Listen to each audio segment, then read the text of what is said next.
Now, let's look at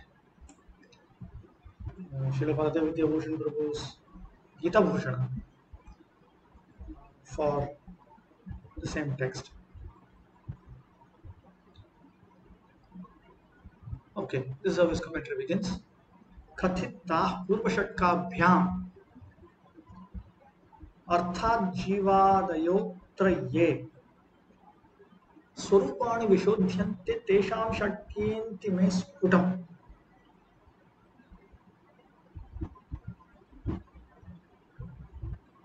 This appears to be an editorial. It appears to be a manuscript error.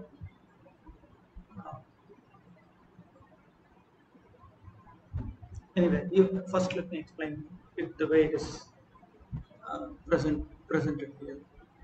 From the teaching of the previous two sections of 6 chapters each, that means from the previous 12 chapters, the nature of the jiva and so on, uh, actually the nature of the jiva and so on, which have been presented earlier on in the previous 12 chapters, is now being very clearly explained. It is now clarified distinctly in this last set of 6 chapters. The Bhagavad Gita is broken into first set of 6 chapters, middle set of 6 chapters, and third set of 6 chapters. Each portion is called the Shatka.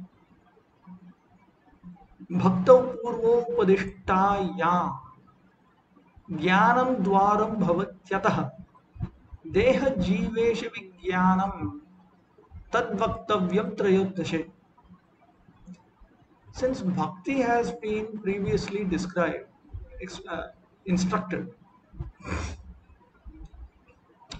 jnana is a gateway to that bhakti. Therefore, in the 13th chapter, Lord Krishna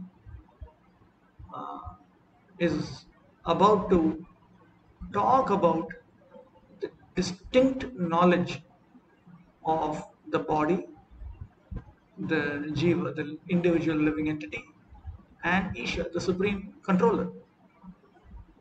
In this 13th chapter, आद्यशक्ये निष्काम कर्म साध्यम जीवात्म ज्ञान परमात्म ज्ञान उपयोगितया दर्शितम.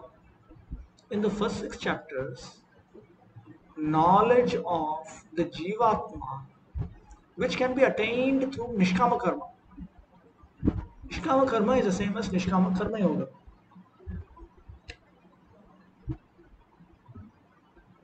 I've already explained what is karma yoga. It's a combination of karma, jnana, bhakti, where karma is predominant, and the karma yoga of the nishkama type means that one is not interested in attaining bhakti in this life or in the next life. One is not interested in any material experience. So when one engages in that, then he attains knowledge of the jivatma, realized knowledge of the jivatma. That is useful for attaining realized knowledge of the Paramatma, the Supreme Soul. This has been shown in the first 6 chapters. This is the process which was set out in the first 6 chapters. Madhya Shatketu, however, in the middle 6 chapters, Bhakti Shabditam Paramatma Upasana Tan Mahima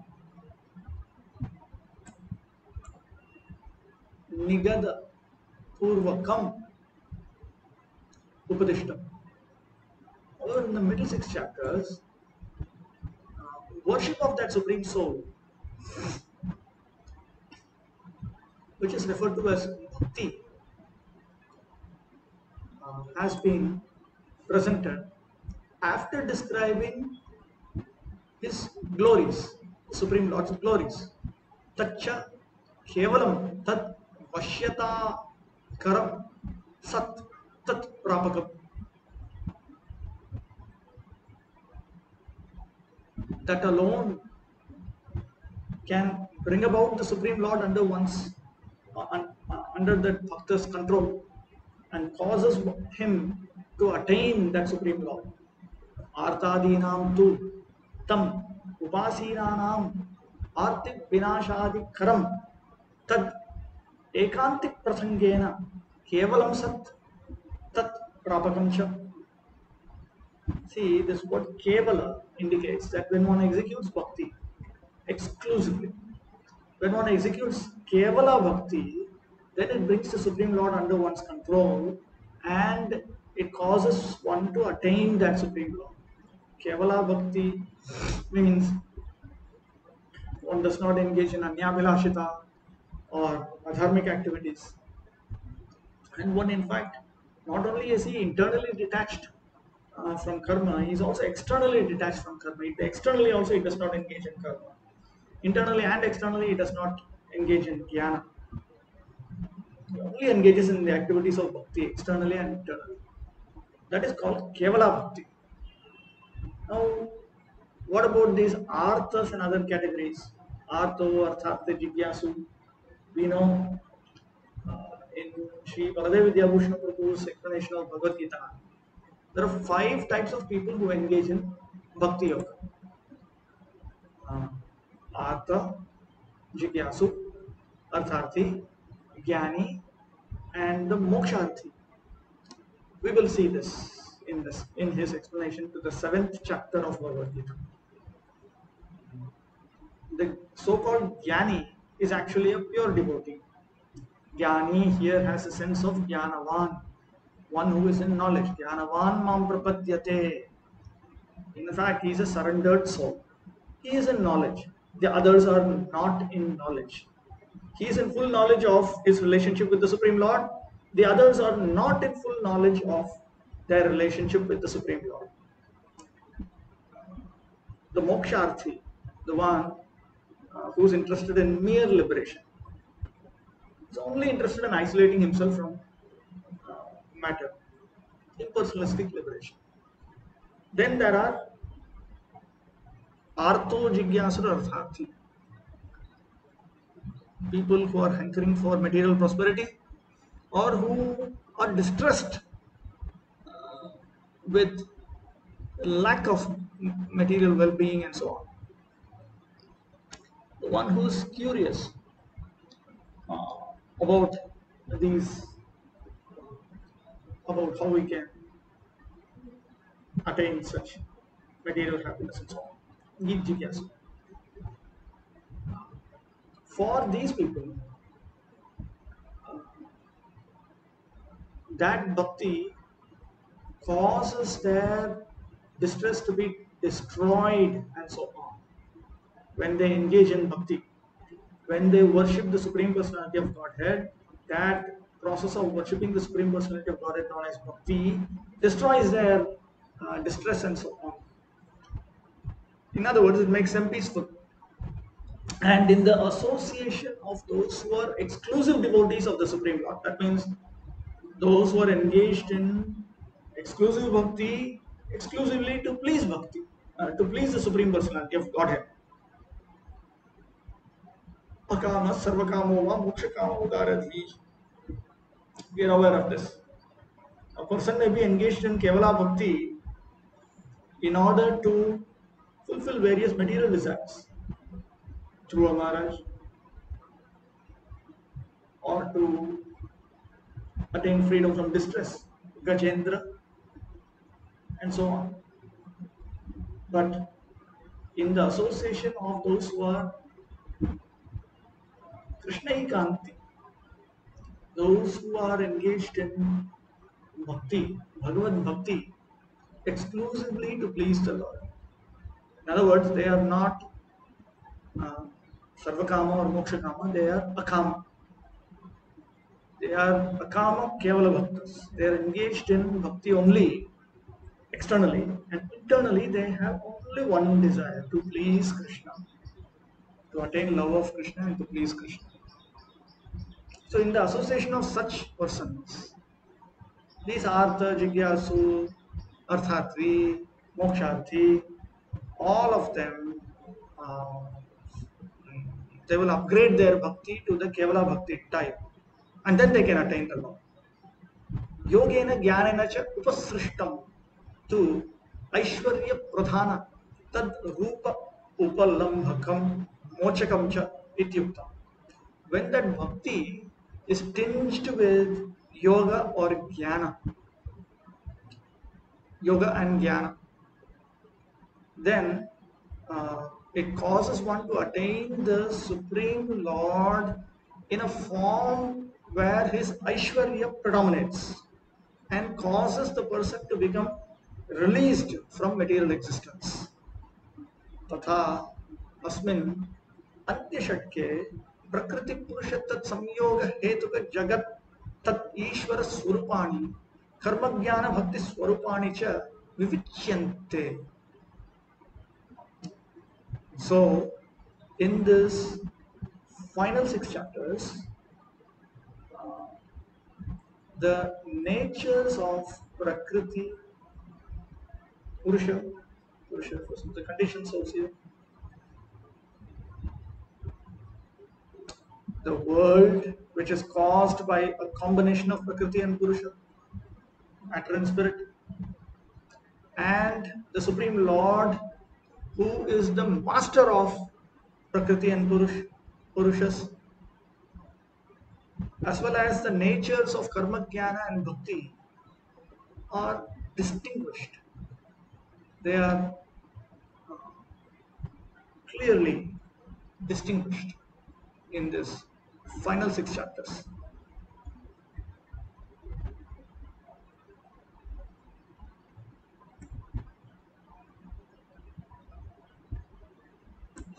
ज्ञान वैशद्याय एतावत् त्रयोदशे अस्मिन् अध्याये देह जीव Paresh स्वरूपाणि विवेचनीयानि. In order to elaborate on philosophical knowledge in this regard, in this 13th chapter, Lord Krishna wishes to distinguish between the natures of the body, the souls, and himself, the Supreme Lord. In this 13th chapter, Dehadi Viviktasya api Jivatmanaha Deha Sambandha Hetu Tat Viveka Anusandhi Prakarascha Vimarshaniya.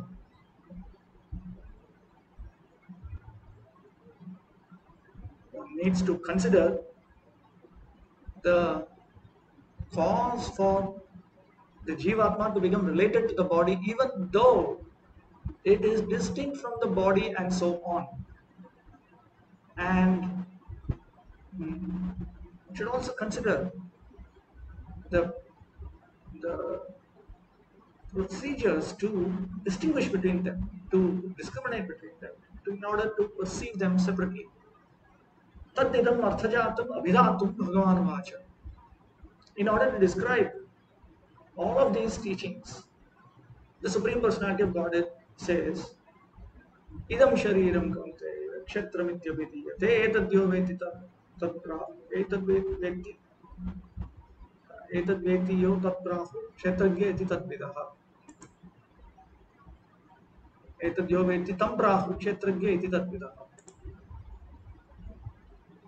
Hey Kaunteya, O son of Kunti, idam sab indriyam pranam shariram bhoktu jivasya bhogya sukha dukkhadi prarohakatvat kshetram nityabhidiyate tatvajyaihi.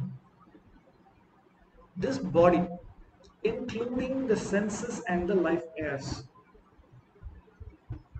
is described by those who are aware of the truth as the field for the jiva that is experiencing that body, because that body causes the growth of material happiness, material distress, and other experienceable sensations.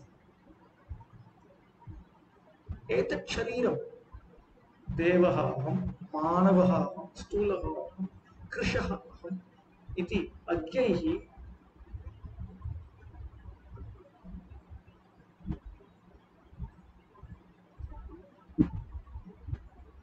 it appears to be editorial, it appears to be a printing manuscript mistake here. Atma abhedena pratiyamanan api, though this body is perceived as being non-different from the self by the ignorant,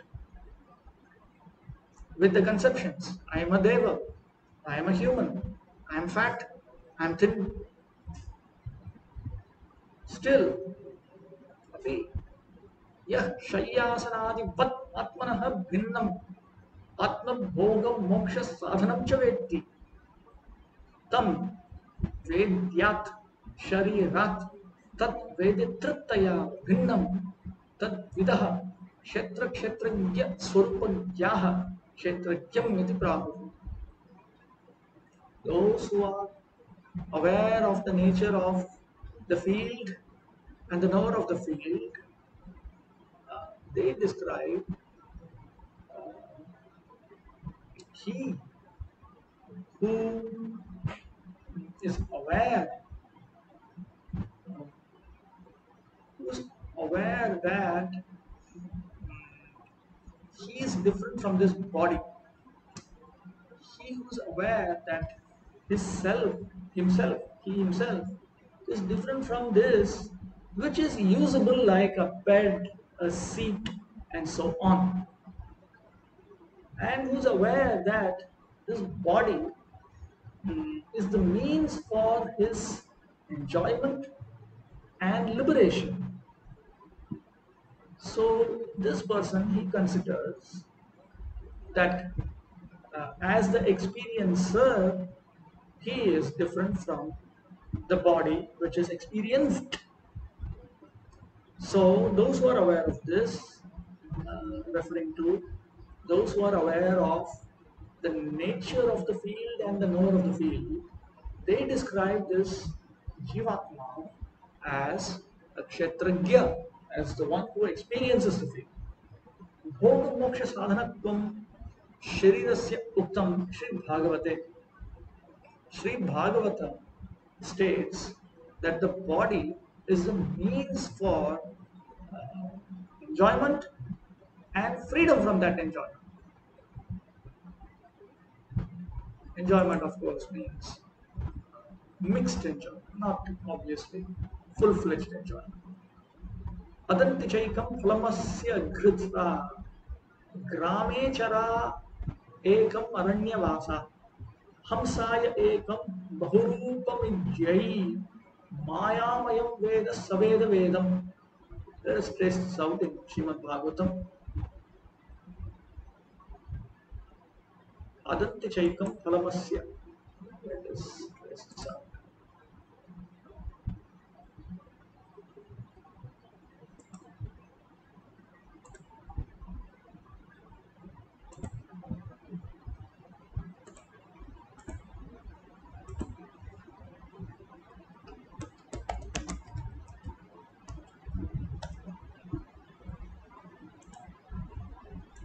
As I suspected, it's from the 11th canto.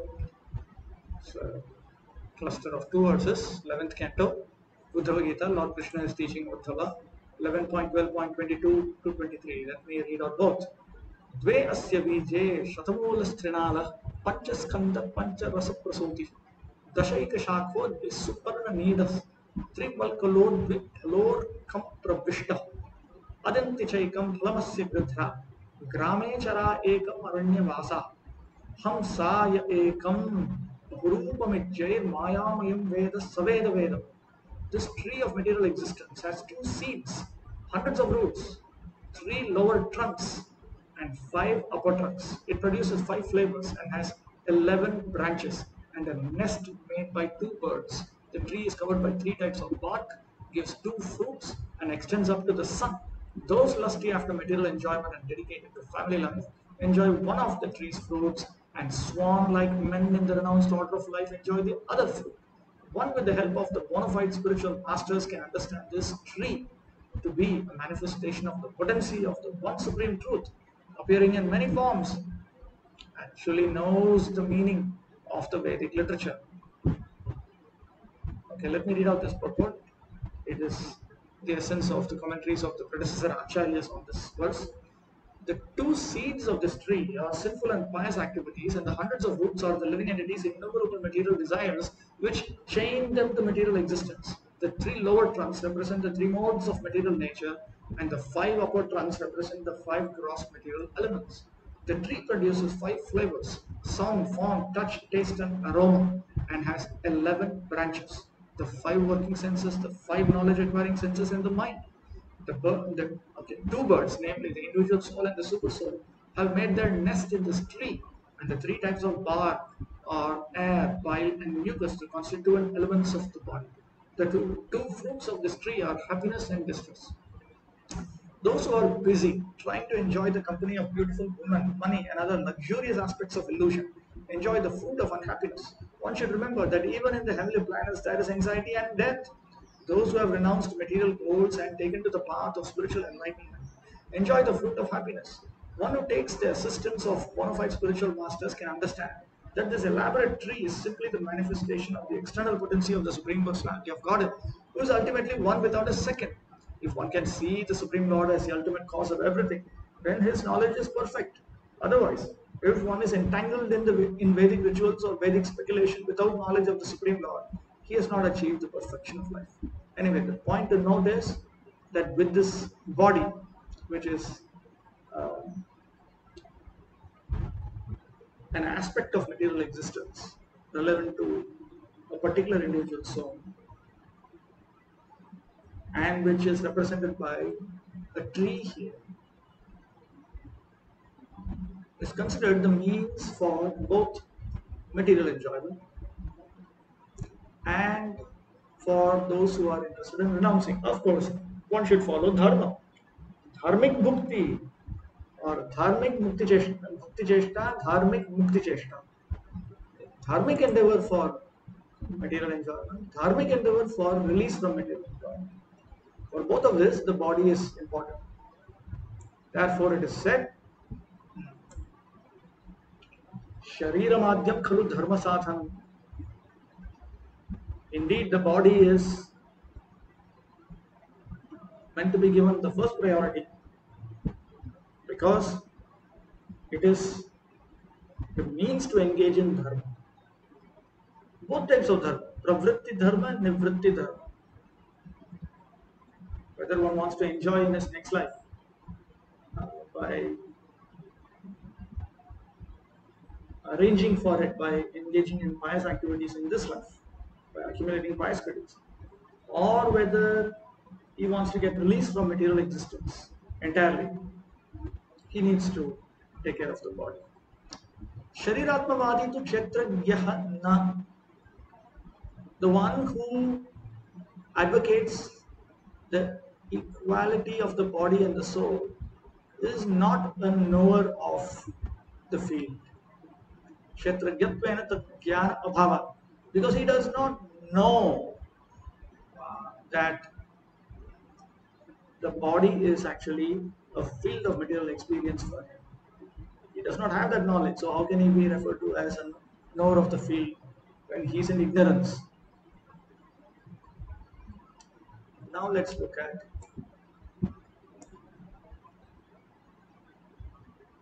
Udvat Ranjan of Bhaktivinoda Thakur. प्रकृति पुरुष क्षेत्र क्षेत्रज्ञ ज्ञान और ज्ञेय এই সকলের তত্ত্ব জিজ্ঞাসু অর্জুনকে কৃষ্ণ কহিলেন, Arjuna was inquisitive to know the truth about Prakriti, Purusha, Kshetra, Kshetragya, Jnana and Jnaya. Krishna told him, Hey Arjun, O Arjuna, আমি তোমাকে পরম রহস্য স্বরূপ ভক্তিতত্ত্ব স্পষ্টরূপে বুঝাইবার জন্য প্রথমে আত্মার স্বরূপ ও বদ্ধ জীবের কর্ম সকল ব্যাখ্যা করিয়াছি এবং নিরূপাধিক ভক্তি স্বরূপ ও বলিলাম।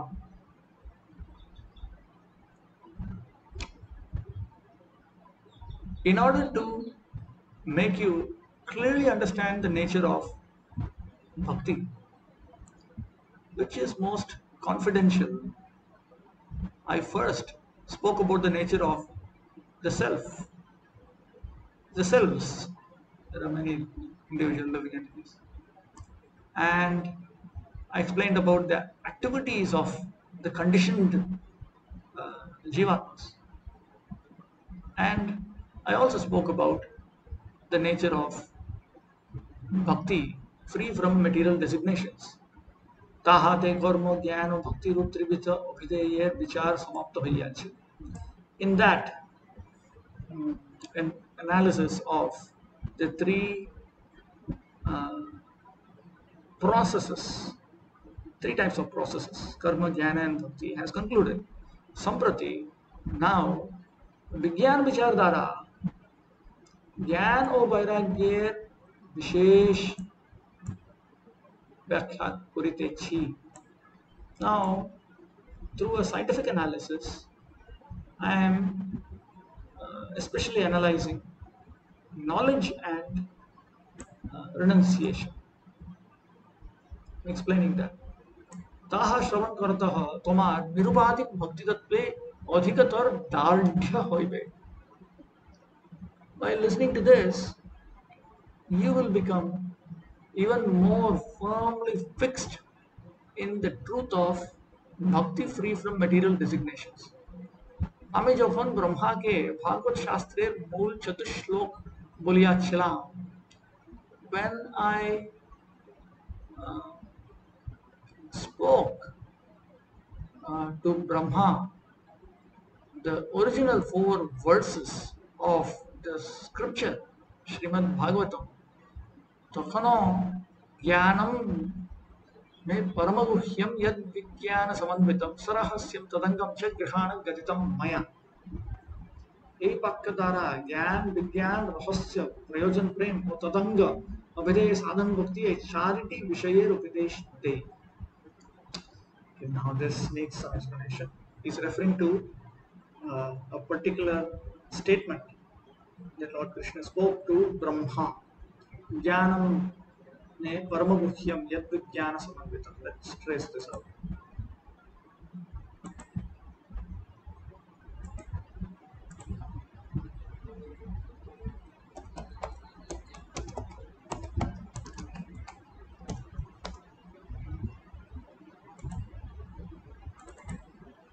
Okay, this is the verse.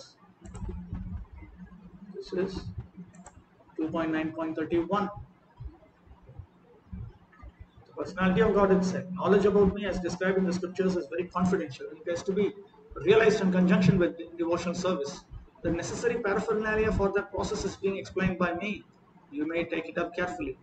So here there are 4 subject matters. Jnana, acquired knowledge. Realization, Vijnana. Rahasya, devotional service. Anga, necessary paraphernalia. 4 subject matters. So in this statement, I had instructed about 4 subject matters: Jnana, Vijnana, Rahasya and Tadanga. Rahasya refers to the goal of loving devotional service unto the Lord. Tadanga refers to the necessary paraphernalia in order to attain that love of God in the form of abhideya, which is sadhana bhakti. এই 4টি বিষয় ভালো করিয়া না বুঝিলে রহস্যোদয় হয় না.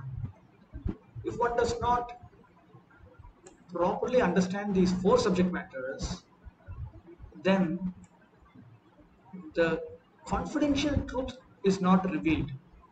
That confidential truth is the goal of prema bhakti. অতএব তোমাকেও বিজ্ঞান উপদেশ পূর্বক রহস্য উপযোগিনী বুদ্ধি অর্পণ করিতেছি. Therefore, I instruct this Vijnana, detailed knowledge to you, and offer you intelligence which is helpful for the attainment of that confidential truth of prema bhakti. Vishuddha bhakti udita hoile अहैतुक ज्ञान और वैराग्य सहज ही उदित হয়. When very purified bhakti arises, then spontaneously knowledge and renunciation. Ahaituka jnana means transcendental realized knowledge, and renunciation and detachment naturally, automatically arise. তুমি ভক্তি আচরণ পূর্বক এই দুইটি আনুষঙ্গিক ফল অনুভব করো. While carrying out bhakti, may you experience these two incidental benefits. Hey Conte O son of Kunti, এই শরীরের নাম ক্ষেত্র.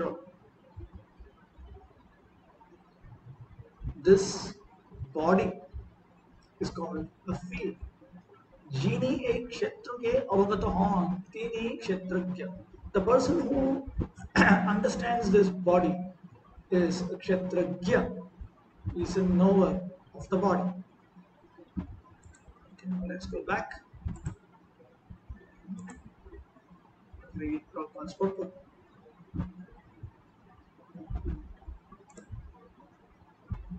Arjuna was inquisitive about Prakriti, nature, Purusha, the enjoyer, Kshetra, the field, Kshetrajya, its knower, and knowledge and the object of knowledge. When he inquired about all these, Krishna said that this body is called the field, and that one who knows this body is called the knower of the field. This body is a field of activity for the conditioned soul. The conditioned soul is entrapped in material existence, and he attempts to lord it over material nature. And so, according to his capacity to dominate material nature, he gets a field of activity. That field of activity is the body. What is the body? The body is made of senses. The conditioned soul wants to enjoy sense gratification, and according to his capacity to enjoy sense gratification, he is offered a body or field of activity. Therefore, the body is called Kshetra, or the field of activity for the conditioned soul. Now, the person who should not identify himself with the body is called Kshetrajya, the knower of the field. It is not very difficult to understand the difference between the field and its knower, the body and the knower of the body. Any person can consider that from childhood to old age he undergoes so many changes of body and yet is still one person remaining. Thus, there is a difference between the knower of the field of activities and the actual field of activities. A living conditioned soul can thus understand that he is different from the body. It is described in the beginning, where he knows when, that the living entity is within the body, and that the body is changing from childhood to boyhood, and from boyhood to youth, and from youth to old age. And the person who owns the body knows that the body is changing. The owner is distinctly Kshetrajya. Kshetrajya meaning knower of the field. Sometimes we think, I'm happy, I'm a man, I'm a woman, I'm a dog, I'm a cat. These are the bodily designations of the knower. But the knower is different from the body. Although we may use many articles or clothes, etc., we know that we are different from the things used. Similarly, we also understand by a little contemplation that we are different from the body. I or you or anyone else who owns the body is called Kshetrajya, the knower of the field of activities, and the body is called Kshetra, the field of activities itself. In the first 6 chapters of Bhagavad Gita, the knower of the body, the living entity, and the position by which he can understand the Supreme Lord are described. So, the position by which he can understand the Supreme Lord means in the Vedic track, after one becomes self-realized, then he is capable of engaging in Bhakti Yoga in order to understand the Supreme Lord. That is the general procedure. In the middle 6 chapters of the Bhagavad Gita, the Supreme Personality of Godhead and the relationship between the individual soul and the super soul in regard to devotional service are described. The superior position of the Supreme Personality of Godhead and the subordinate position of the individual soul are definitely defined in these chapters. The living entities are subordinate under all circumstances, but in their forgetfulness they are suffering. When enlightened by pious activities, they approach the Supreme Lord in different capacities, as the distressed, those in want of money, the inquisitive, and those in search of knowledge. That is also described. Now, starting with the 13th chapter, how the living entity comes into contact with material nature, and how he is delivered by the Supreme Lord through the different methods of fruitive activities, cultivation of knowledge, and the discharge of devotion service are explained. Although the living entity is completely different from the body, he somehow becomes related. This also is explained. Text 3. क्षेत्रज्ञं चापि मां विद्धि सर्वक्षेत्रेषु भारत क्षेत्रक्षेत्रज्ञयोर् ज्ञानं यत्तज्ज्ञानं मतं मम.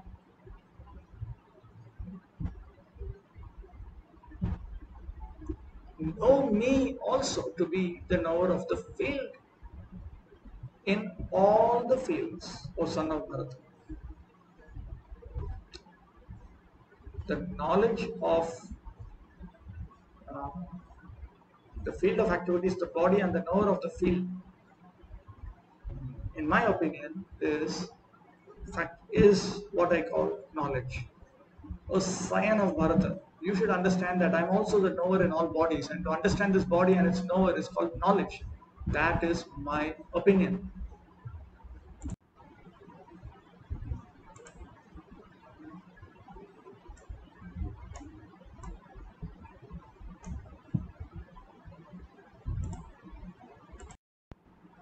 Sri Ramanujacharya comments on this verse. देव मनुष्यादि सर्वक्षेत्रेषु वेदितृत्वैक आकारं क्षेत्रज्ञं च मां विद्धि मदात्मकं विद्धि.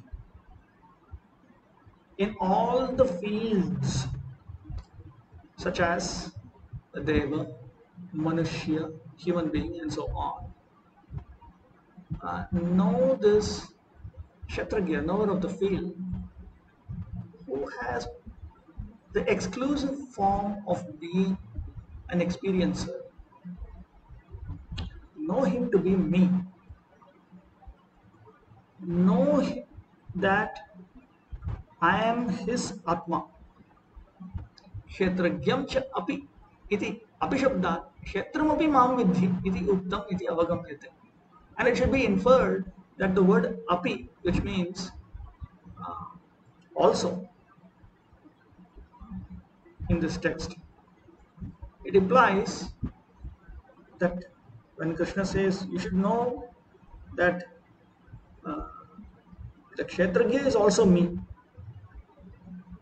has the sense that the Kshetra is me and the Kshetragya is me. So from that word api, we understand that uh, what Krishna is saying, that this field of material experience, you should know that I am that. This can be inferred. यथा क्षेत्रं क्षेत्रज्ञ विशेषणता एक स्वभावतया तत् अपृथक् सिद्धेः तत् समानाधिकरण्येन एव निर्देश्य. Just as this kshetra, field of experience, the body, can only be referred to uh, as being equal to the body because it is inseparable from the body, because it is having a nature of being something that qualifies the kshatragya, the knower of the self. Tatha, similarly, kshetram kshetragyaha cha, both the field and the knower of the field, mad visheshanata ekasvabhavataya मत अपृथक सिद्धे मत सामानाधिकरण्येन एव निर्देश्यो विद्धि. You should know that this field and the knower of the field, they can only be referred to in a direct equation with me because they are inseparable from me. They cannot function without me because they have the nature of they have the sole nature of being my qualities. So the logic is very simple. Just as the body is absolutely dependent on the existence of the soul within it in order for it to function, and therefore it is equated with it. Similarly, the both the body and the supreme, both the body and the spirit soul, it is inhabiting that body. They are absolutely dependent on the supreme Lord who is within them, and therefore they are meant to be equated with him. वक्ष्यति हि क्षेत्रात् क्षत्रज्ञात् च बद्धमुक्त उभयावस्थात् शराक्षर शब्द निर्दिष्टात् अर्थान्तरत्वं परस्य ब्रह्मणः वासुदेवस्य.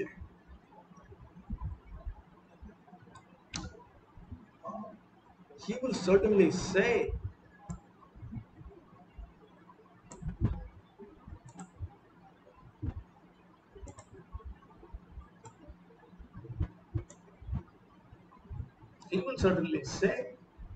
that the Supreme Brahman Vasudeva is something quite different from the Kshetra, field of experience, and the Kshetragya, the knower of that field of experience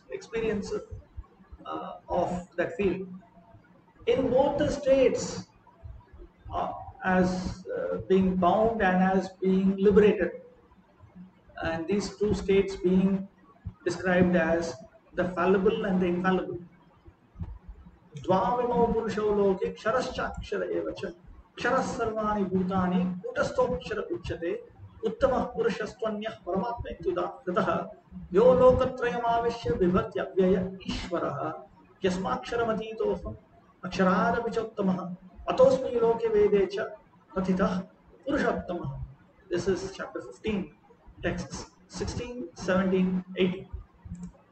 Let's look at this.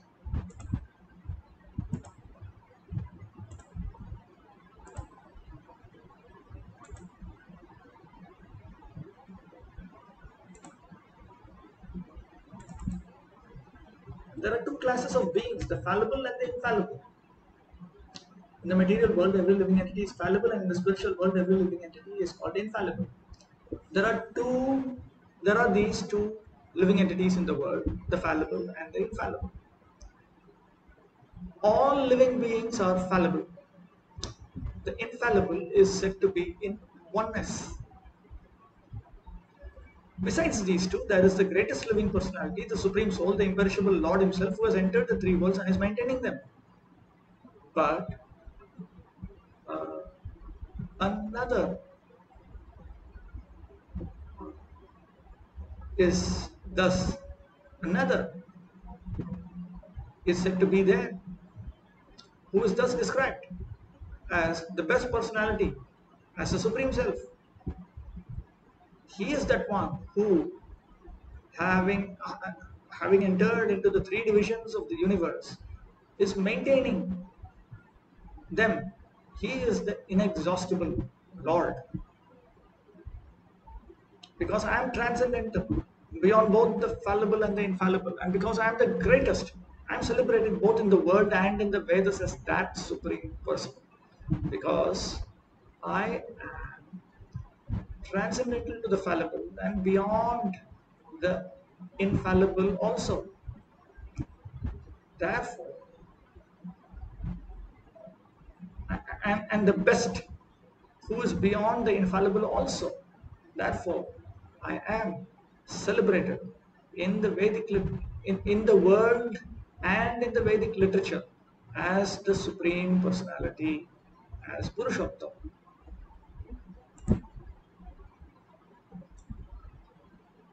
पृथिव्यादि संघात रूपस्य क्षत्रस्य क्षत्रज्ञस्य च भगवत शरीरता एक स्वभाव स्वरूपतया भगवदात्मकत्वं श्रुतयः वदन्ति.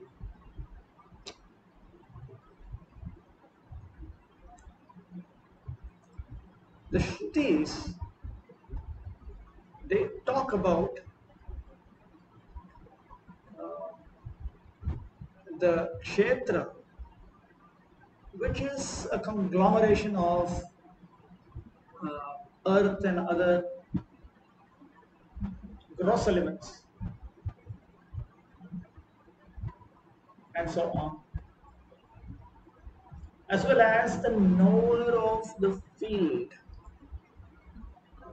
as having the nature and constitutional position of being a body of the Supreme Personality of Godhead, and therefore having the Supreme Personality of Godhead as their ultimate soul.